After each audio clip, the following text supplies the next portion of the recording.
Well, the first thing that we talked about some months ago with the Gauntlet, and probably the most powerful in terms of its opportunities for player expression, again, in terms of doing, playing the game in different ways, is the grip fall move.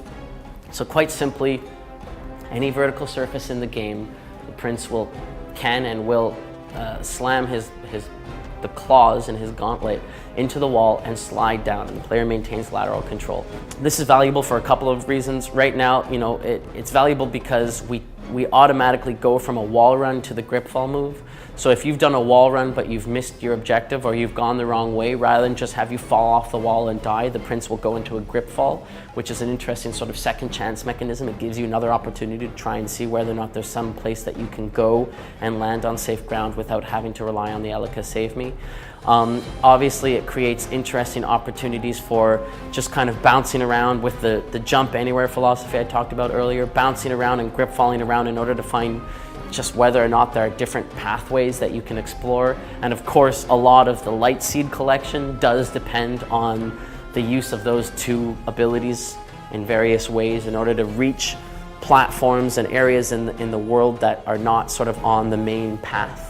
We also stress it a lot in combat. A lot of the hand moves, grabbing the enemy, throwing the enemy, etc., they're all done with the gauntleted hand. And the enemies are made out of corruption, the same corruption that spreads on the floors that kills you when you touch it. So our philosophy there was quite simply, because he's got this gauntleted hand, he can be in physical contact with the enemies because it's not going to kill him on touch. So if ever he's touching the enemies in combat, you'll notice it's always with the gauntleted hand. It's a small detail, but it's an important one in terms of sort of consistency of the universe, at least we believe. So, this glove is certainly an important kind of tool in his arsenal, and it's also something that just helps, for example, with the roof run and the ability to swing off the rings, etc.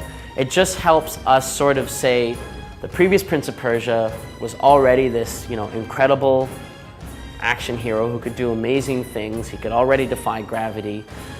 And our new hero is still human, and he can defy gravity sometimes in even more spectacular ways, partially because of the fact that he has this gauntlet. So it's just another way to try and keep our hero very firmly rooted in reality, keep him accessible, keep him approachable for players, not say I am, some omnipotent god, by giving him artifacts that partially rationalize or justify some of these more spectacular things he can do.